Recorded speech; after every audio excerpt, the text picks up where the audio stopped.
Yes, something I like Something as well. we're very good at. Okay, so which other professionals do you work with collaboratively in your practice to support students? So Either one of you, you can both talk, you can... You can go first, Deborah. Interagency, so that would be Whirinaki. Okay.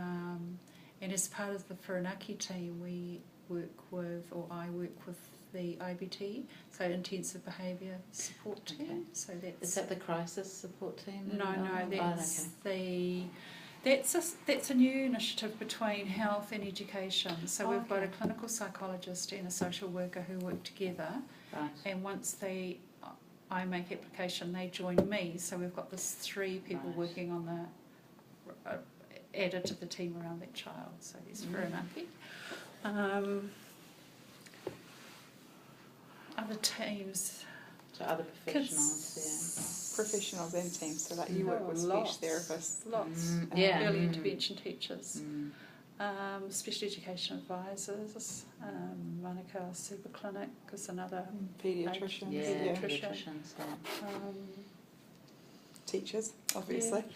Teachers, teacher aides. Senkos, I would have thought. Yeah. Senko, definitely Senkos. They're the pivotal, really, our first go-to person. So it depends, and the child may have like a whole range of people involved. So the team can be smaller. It can be very, very, very. Strengthening families is another one. Yeah, and from then you get like Housing New Zealand and WINS and SIFs. All agencies that have had on various cases. The other thing I have to add in is special schools. Oh, of course, yes. Definitely. So do you go into special schools? We transition children into special schools, but Oars funded children can have the teacher release, so the 0.1 time, which can be funded by the specialist teacher coming out from the special school. So sometimes I work with them, who do half a day a week with Oars funded kids. So preschools, early childhood centres are another area, like that whole early childhood sector. So you work in early childhood as well? Okay. Yeah, we both do. So do you go to the age of 8? Yeah. Okay. Yeah. Okay. All right. So what extent do you feel to what extent do you feel collaboration influences positive outcomes for students? Hugely. Should be really obvious. But it's not always quite that easy, is it? No. If you've got a team established and you've got effective communication and effective collaboration, it kind of galvanises that team around the child, and it becomes very strength based. And so you've got all the skills around, hopefully, sharing ideas and putting it all together to support that child and family. So I mean, yeah. Do you feel there is always collaboration there on every case? No. Some cases you want there to be collaboration. Sure, yeah. Even simply just with teachers, sometimes you're like, I really want to collaborate, but it's just too hard. There are time demands. And also this personality type. Some teachers can be quite protective about their space and what they know, and sometimes the perception of you being there can be interpreted as something that's. So it depends, but I think we try and do a good job at the beginning, don't we, Lauren, to try and establish that it's more of a partnership than like us coming in. We're very mindful of that. We don't come in as the expert model, and that we're there to learn. It's reciprocal. We're learning. Everyone's learning. So there's a kind of almost like action research kind of informing the next step, and everybody's in there contributing to that step, the next step. Like a community of practice type idea. When it works well. Okay. And the parent is the key. Very much the key to that team, because that parent knows that child inside out and back to front much more than any one professional or any number of professionals at that meeting. So, and it's being alongside and seeing it through that worldview. Yeah. So. learn. So how do you encourage that partnership with whānau? I think we do it quite well. Good, yeah, lovely. I think a lot of it I'm is, learning, so please tell. Well, a lot of it in terms of SLT kids is just communication, so keeping in touch, telling them what I'm doing, where I'm going to be, inviting families and teachers to things, even if I know that they're not going to be there. And it's being alongside. Yeah. And as I said before, through their worldview, we're not coming in and imposing or telling, or we're there working together. And I think, and being transparent, honest. Making sure that they're part of the planning rather than making them do the plan, I think is. And that we're moving through this together. Yes, yeah. And at any point, it's really clear at the beginning of our engagement that they can withdraw at any point, which I think's making that clear at the beginning is a good thing. Oh, so, yes, I think it's wonderful. Yeah. Yes, So, and also we start with informed consent and we have our service agreement, but informally putting that together and talking about what we're going to be doing next and checking back with them and clarifying helps to keep those threads going. Yes, yeah. So. Now, the next question, I know, okay, but I have to ask it. What is your understanding of evidence-based practice? Go, Deb.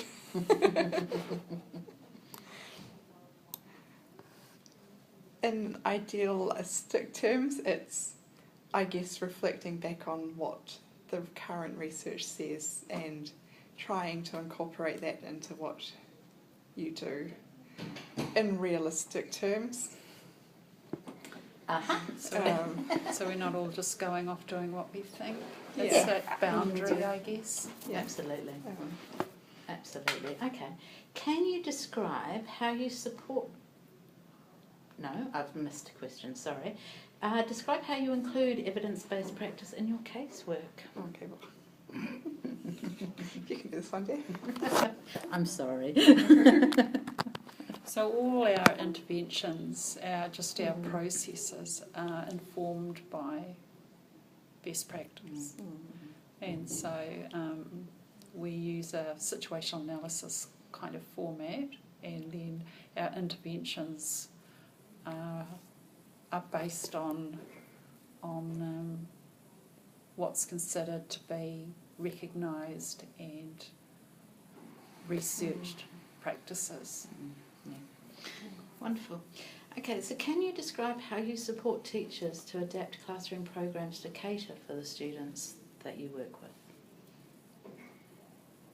What was that? That's a really long question. We're taking turns, sorry. Can you describe how you support teachers to adapt classroom programs to cater for the students you work with? Well, it's changed a little bit recently.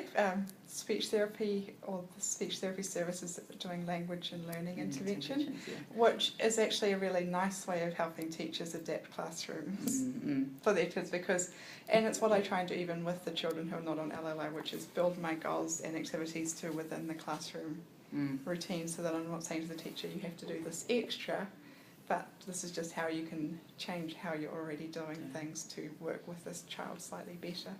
Sometimes it works. No, I did the original LLI, so yes, it was good. It was good. And sometimes those strategies can be useful for the whole class. You know, so like in terms of the visuals, Lauren, and the social stories, and all those kind of strategies are really, really helpful for any kind of classroom. And and certainly there are some teachers like Fem, who's a teacher out at Kingsford, who I've worked with over a number of years, who now I don't really need to go try this because she's already tried it. She knows she could just do my job. So it's for those teachers, it's actually around refining rather than teaching them new things as well. Which is all right, so how important do you feel a strength-based approach is successful for interventions? So looking at a child's strengths. It's the only way. I think we work from a strength-based practice.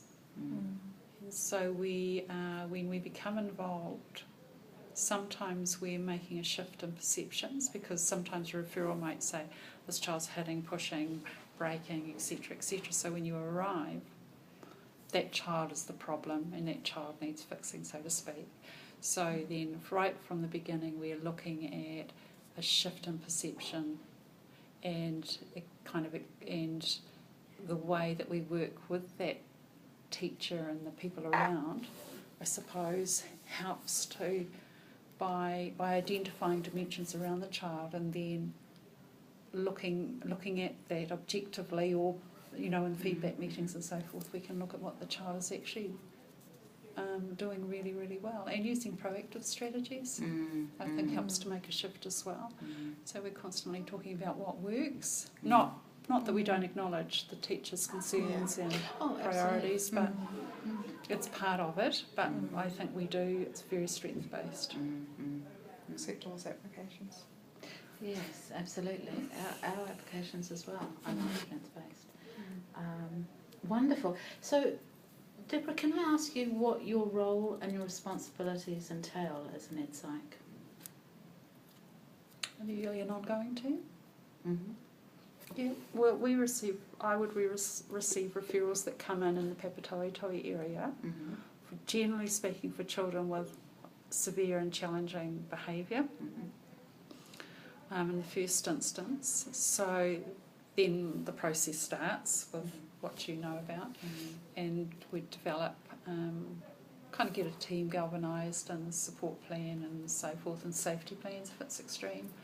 But then some of the referrals come through from other disciplines within my team, so I might work alongside for a child that's with other multiple needs or whatever, and work with selective mutism or that's right, or anxiety is another one.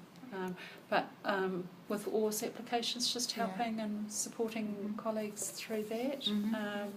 Transitions, who have I got on my case at the minute that I'm working with?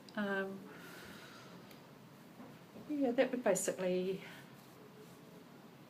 cover it. So potentially anyone from preschool up to primary school, obviously under the age of 8, can refer for an Ed Psych to come in. Or if they have severe and challenging behaviour. Right, okay, Plunkett, refer. Paediatricians sometimes. Paediatricians, schools, parents, anyone can refer. Oh, okay, all right. Okay, that's good. Thank you very much. That